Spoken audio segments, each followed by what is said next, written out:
नमस्कार, छत्तीसगढ़ का number 1 bulletin देख रहे हैं आप और मैं हूं आपके साथ अवंतिका श्रीवास्तव। रुक करेंगे छत्तीसगढ़ की तमाम बड़ी खबरों का और सबसे पहले राजधानी रायपुर से एक बड़ी खबर सामने आ रही है। बीजेपी विधायक दल की बैठक हुई है। नेता प्रतिपक्ष नारायण चंदेल के घर पर यह बैठक बुलाई गई थी। विधानसभा सत्र को लेकर महत्वपूर्ण बैठक में बीजेपी प्रदेश अध्यक्ष अरुण साव मौजूद रहे। सत्र के दौरान सरकार को सदन में किस तरह से घेरा जाएगा, इससे लेकर विधायक दल की बैठक नेता प्रतिपक्ष नारायण चंदेल के घर पर हुई। 18 से 21 जुलाई तक आपको बताएं कि विधानसभा का मानसून सत्र चलने वाला है और इसी दौरान कौन कौन से ऐसे मुद्दे होंगे जिन्हें लेकर सरकार पर निशाना साधा जा सकता है, सरकार को घेरा जा सकता है, सवाल उठाए जा सकते हैं। इन्हीं तमाम मुद्दों को लेकर सीक्रेट बैठक इस बार बीजेपी विधायक दल की। नेता प्रतिपक्ष नारायण चंदेल मौजूद रहे। बीजेपी के तमाम वरिष्ठ नेता इस बैठक में मौजूद थे। कुल मिलाकर विधानसभा सत्र को लेकर ही चर्चा हुई है। पहले भी बीजेपी ये कहती आ रही थी कि सत्र काफी छोटा है, अहम मुद्दों पर बातचीत नहीं हो पाएगी, लेकिन अब मुद्दों को डिसाइड करने के लिए बैठक बुलाई गई थी। और भिलाई में बीजेपी के दिग्गजों की बड़ी बैठक हुई। भिलाई में बीजेपी की सीक्रेट मीटिंग और बैठक से मीडिया को दूर रखा गया है। बैठक में पूर्व सीएम रमन सिंह, सांसद विजय बघेल शामिल हुए। सांसद संतोष पांडे, राज्यसभा सांसद सरोज पांडे भी मौजूद थे। साथ ही साथ आपको ये भी बताएं कि बैठक में संगठन के कई दिग्गज नेता शामिल हुए। दुर्ग के गढ़ को लेकर चर्चा की किस तरह से इस गढ़ को भेदा जा सके। बीजेपी की तरफ से इस पर मंथन हुआ। एक तरफ विधायक दल की बैठक और दूसरी तरफ चुनावी रणनीति को लेकर यह सीक्रेट मीटिंग हुई है। भिलाई में बीजेपी के तमाम वरिष्ठ नेता मौजूद रहे। संतोष पांडे सांसद, राज्यसभा सांसद सरोज पांडे मौजूद थे। साथ ही साथ बैठक में संगठन के कई दिग्गज नेता शामिल हुए। दुर्ग के गढ़ को भेदने की रणनीति पर चर्चा इस बैठक में। तो ये दो महत्वपूर्ण बैठकें, एक तरफ विधानसभा सत्र को लेकर चर्चा और दूसरी तरफ विधानसभा चुनाव को लेकर चर्चा।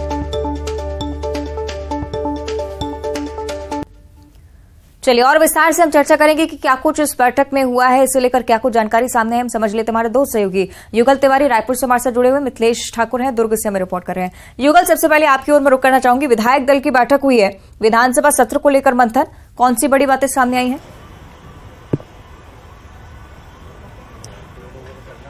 देखिए अवंतिका, अभी बैठक है वो लगातार जारी है। विधायक दल की बैठक है। ये पूरे 2018 विधानसभा चुनाव के बाद जो सत्र लगातार बुलाए जा रहे थे, 5 सालों में जो सत्र है, अब अंतिम ये विधानसभा का सत्र होगा। हालांकि बीजेपी लगातार कह रही है कि ये छोटा सत्र है, जो विधायक है उन्हें बात रखने के लिए समय नहीं मिलेगा।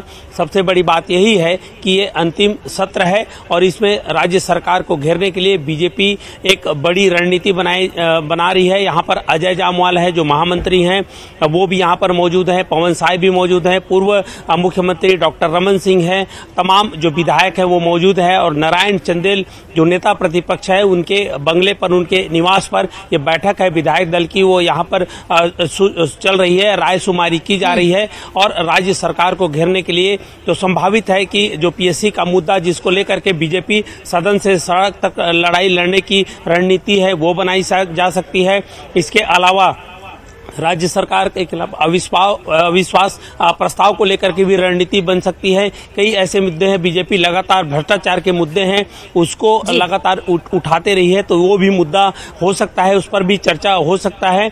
और ये अभी भी रायशुमारी लगातार जारी है। रणनीतिकार हैं जो बीजेपी के, वो वहां पर मौजूद है। प्रदेश अध्यक्ष अरुण साव भी मौजूद हैं और अभी यहाँ पर चर्चा है वो जारी है कि आखिर राज्य सरकार को किस तरह से घेरा जाए, तो उसकी लेकर के रणनीति बनाई जा रही है। बैठक लगभग 1 से 1.5 घंटा चल सकती है। जी चलिए, यानी कि कुल मिलाकर मानसून सत्र को लेकर चर्चा हो रही है। युगल, आप बने रहेगा हमारे साथ। मिथिलेश, ये वो बैठक है जो कि लाइमलाइट में आई, लेकिन दुर्ग में जो बैठक हुई है वो बताया जा रहा है कि मीडिया से दूरी रखी गई है और अभी तक शायद यही जानकारी कि कांग्रेस को दुर्ग को कैसे भेदना है, कांग्रेस के दुर्ग को, उसे लेकर चर्चा हुई है। क्या कोई ठोस जानकारी अभी तक इस पर?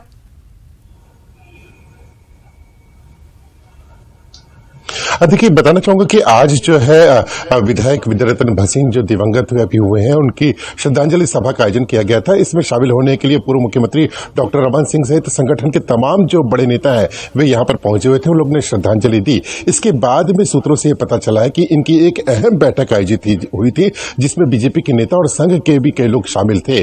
काफी गुप्त ये बैठक रखी गई थी, मीडिया से काफी दूरी बनाकर रखी गई थी। चूंकि दुर्ग संभाग को जीतना है तो एकजुटता का परिचय देना होगा। चूंकि डॉक्टर रमन सिंह एक विधायक थे और जो दिवंगत विधायक विद्यारतन भसीन 2 सीटें जो बीजेपी के पास में थी, ऐसे में विद्यारतन भसीन के निधन के बाद में एक सीट बीजेपी की और कम हो गई है। तो किस तरह से कांग्रेस के गढ़ को भेदना है, इस पर रणनीति तय की गई है। किस तरह से बताया गया कि हमको आने वाले समय में काम करना है और किस तरह से केंद्र की योजनाओं को लेकर जाना है और किस तरह से जो राज्य सरकार की विफलता है उनको बताना है। तो तमाम अहम मुद्दों पर यह पे चर्चा की गई है। सूत्रों ये बताते हैं कि काफी महत्वपूर्ण बैठक रही थी जिसमें तमाम जो नेतागण थे वे शामिल थे और आने वाले समय में निश्चित रूप से जो कांग्रेस का एक बड़ा मजबूत किला माना जा रहा है दुर्ग, उसको किस तरह से भेदा जाए इस पर रणनीति तय की गई है। तो निश्चित रूप से आने वाले समय में ये देखने वाली बात होगी कि क्या बीजेपी को इसका कितना लाभ मिलता है, किस तरह से रणनीति तय की जाती है जब ये दुर्ग जो किला है, कांग्रेस का किला है, उसको किस तरह से भेदा जा सके।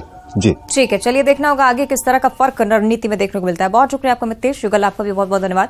आगे बढ़ते हैं, एक और बड़ी जानकारी और दुखद खबर आप इसे माने क्योंकि छत्तीसगढ़ के कॉमेडियन यूट्यूबर जिनकी मौत हो चुकी है, तेज रफ्तार ट्रक ने पीछे से उनकी बाइक को टक्कर मार दी।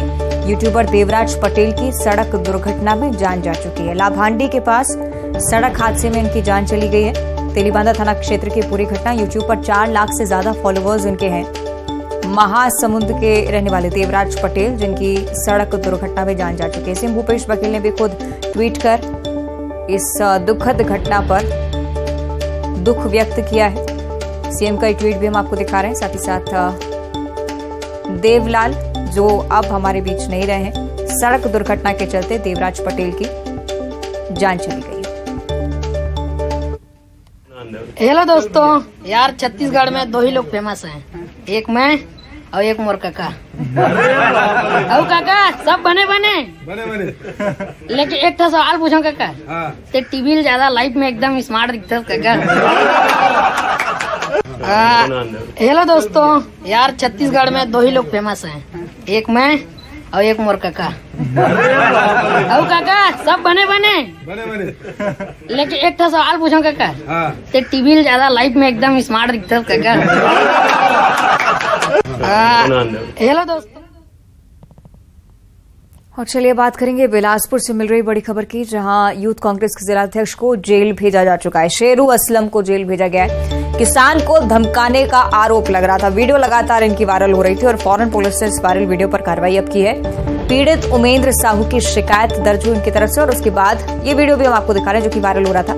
और साथ ही साथ उस समय की भी तस्वीरें देखिए जब गिरफ्तार किया गया शेरू असलम को।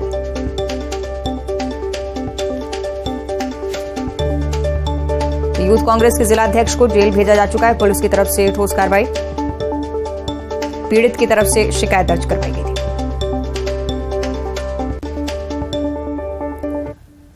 आगे बढ़ते हैं दुर्ग से अगली बड़ी खबर, जहां सट्टेबाजों पर पुलिस ने शिकंजा कसा है। ऑनलाइन सट्टा महादेव ऐप के खिलाफ पुलिस की बड़ी कार्रवाई। विशाखापट्टनम में रेड्डी अन्ना बुक 186 पर ये बड़ी कार्रवाई हुई। दुर्ग पुलिस ने 6 सट्टेबाजों को गिरफ्तार कर लिया है।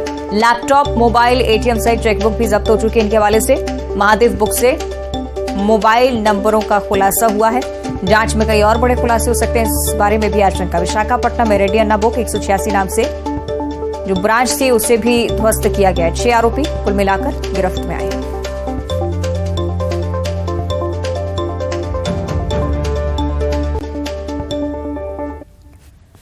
और छत्तीसगढ़ के लिहाज से एक और बड़ी जानकारी। केरला स्टोरी के मेकर्स फिल्म बस्तर बनाने जा रहे हैं। निर्माता विपुल शाह और निर्देशक सुदीप्तो सेन की घोषणा हो चुकी है। इसे लेकर फिल्म का पोस्टर जारी कर दिया गया है।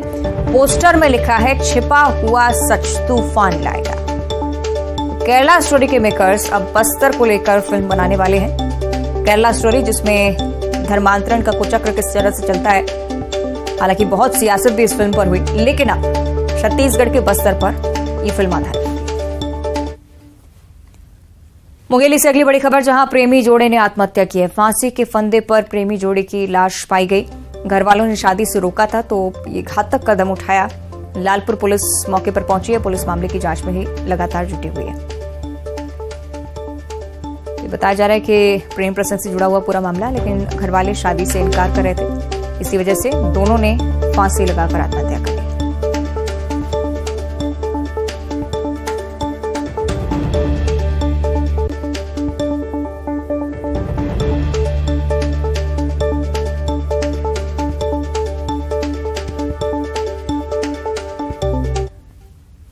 और आइए अब स्कूल चले हम।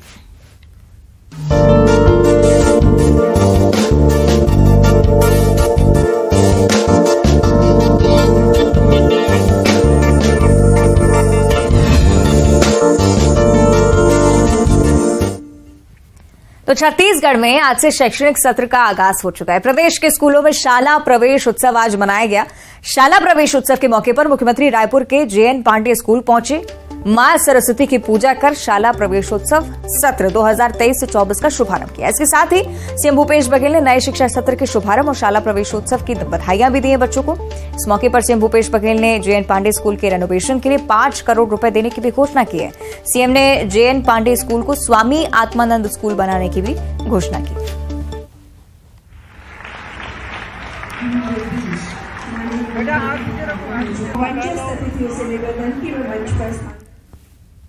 तो शैक्षणिक सत्र का आगाज हो चुका है और प्रदेश के सभी स्कूलों में लगभग शाला प्रवेश उत्सव मनाया ही गया है। स्कूल खुलते ही बच्चों के चेहरे भी खिल उठे हैं। बच्चों ने स्कूल जाना आज से शुरू कर दिया है और स्कूल पहुंचने पर बच्चों का भव्य स्वागत भी किया गया है। 6 तस्वीरें आज के कार्यक्रम से जुड़ी हुई अलग अलग जिलों से हम आपको दिखा रहे हैं। शिक्षकों ने तिलक लगाकर बच्चों का स्वागत किया है स्कूल में। रायपुर में आप देखिए सीएम शाला उत्सव कार्यक्रम में शामिल हुए खुद मुख्यमंत्री भूपेश बघेल। यहां शिक्षा मंत्री प्रेमसाय सिंह टेकाम भी मौजूद रहे। बच्चों को पुस्तकें भी बांटी गई हैं। सूरजपुर, मनेन्द्रगढ़, कोरबा, बलरामपुर समेत प्रदेश के सभी जिलों में शाला प्रवेश उत्सव मनाया गया है।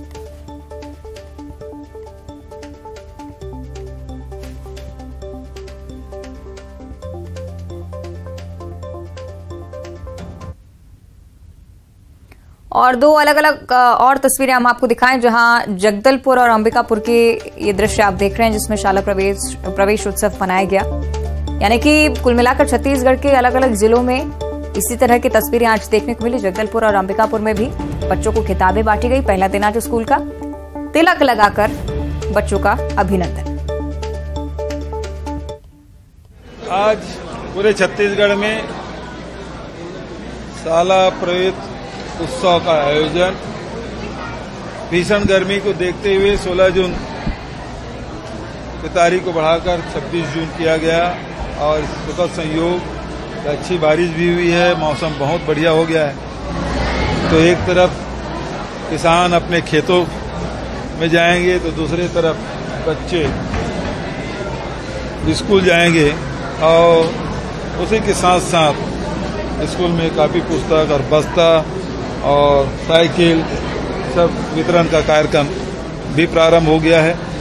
JN पांडे स्कूल बहुत ही प्राचीन स्कूल हमारे छत्तीसगढ़ के रायपुर का ये ऐतिहासिक विद्यालय जहाँ 4 मुख्यमंत्री हुए, एक उपराष्ट्रपति हुए, इस स्कूल से पढ़ के निकले हैं। तो और बहुत सारे विभूति यहाँ अध्ययनरत किए हैं। तो इसलिए बहुत ही महत्वपूर्ण ये स्कूल और इसे स्वामी आत्मानंद हिंदी उत्कृष्ट विद्यालय योजना में शामिल किया गया है और इसके रिनोवेशन के लिए 5 करोड़ रुपए की राशि की मैंने घोषणा भी की है। और अब एक बार फिर से सियासी खबरों पर चर्चा करेंगे। छत्तीसगढ़ में सूबे की सत्ताधारी पार्टी कांग्रेस विधानसभा चुनाव की तैयारियों में जी जान से जुटी हुई है। पार्टी प्रदेश में जनता तक पहुंच बनाने के लिए एक के बाद एक अलग अलग अभियान चला रही है। इसी कड़ी में कांग्रेस ने बस्तर से अपने बूथ चलो अभियान की शुरुआत की। सीएम भूपेश बघेल इस कार्यक्रम में वर्चुअली शामिल हुए और इस दौरान उन्होंने पार्टी कार्यकर्ताओं से बूथ मजबूत करने की बात कही है। कांकेर विधानसभा में प्रदेश प्रभारी कुमारी शैलजा अभियान में शामिल हुई। बीजेपी ने कांग्रेस के अभियान पर निशाना साधा।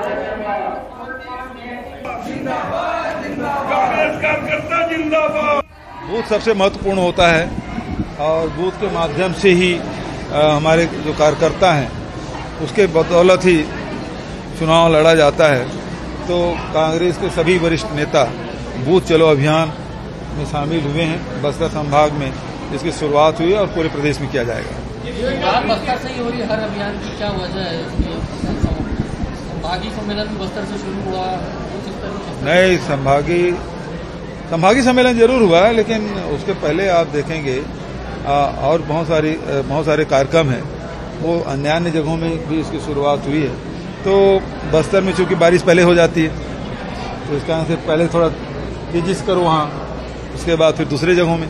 बूथ लेवल तक हम सबको पहुंचना है, ना केवल मैं लेकिन हमारे सभी नेता लोग, चाहे वो डिस्ट्रिक्ट लेवल के हैं, ब्लॉक लेवल के हैं, प्रदेश लेवल के हैं, सभी लोग बूथ बूथ में जाकर देख रहे हैं कि हमारा कार्य कैसे हो रहा है, लोगों से संपर्क कैसे करना है।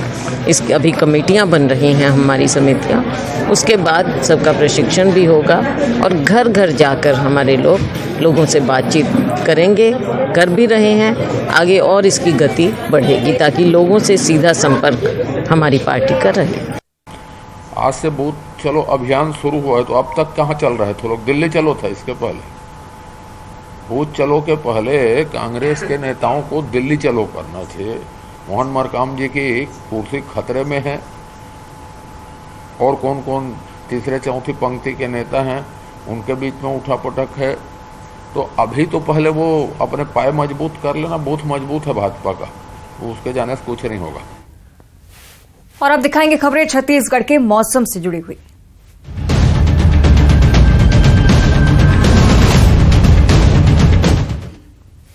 आया मॉनसून झूम के। जी हां, प्रदेश में आज भी कई जिलों में लगातार बारिश का सिलसिला जारी रहा। इसके साथ ही मौसम विभाग ने कई जिलों में हल्की से मध्यम बारिश होने के आसार व्यक्त किए हैं। एक दो स्थानों पर आंधी के साथ साथ आकाशीय बिजली गिरने की भी संभावना, लेकिन कुछ स्थान ऐसे भी जहां भारी बारिश हो सकती है। मौसम विभाग ने बिलासपुर और रायपुर संभाग के जिलों में भारी बारिश की आशंका जाहिर की है। मानसून की बारिश से पूरा प्रदेश तरबतर हो गया है। कई जिलों में बारिश ने लोगों की मुश्किलें बढ़ा दी हैं, जबकि बारिश ने किसानों के मुरझाए चेहरों पर खुशियां लौटा दी हैं। बारिश होने के चलते खेती किसानी का काम एक बार फिर से रफ्तार पकड़ता हो।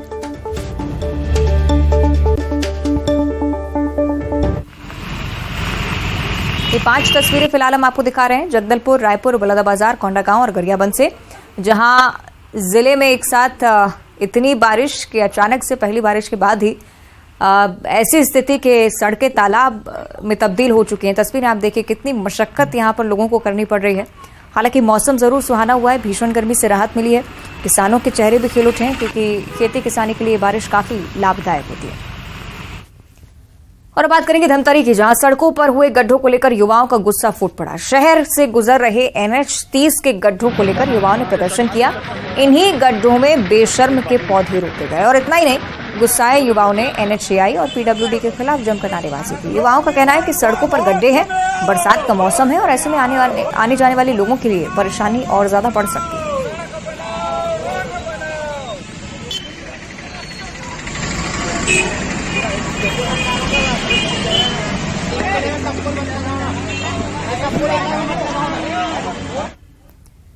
इधर बीजेपी के राष्ट्रीय अध्यक्ष जेपी नड्डा कला के क्षेत्र में पद्मश्री पाने वाली भूरी बाई के निवास स्थान पर पहुंचे और जेपी नड्डा ने उनके साथ चाय पी। जेपी नड्डा के साथ सीएम शिवराज सिंह चौहान, प्रदेश अध्यक्ष वीडी शर्मा मौजूद रहे। भूरी बाई ने राष्ट्रीय अध्यक्ष जेपी नड्डा से उनके हाथों से बनाई हुई आदिवासी कला की पेंटिंग भी उन्हें भेंट की है। तस्वीरें मुलाकात से जुड़ी हुई।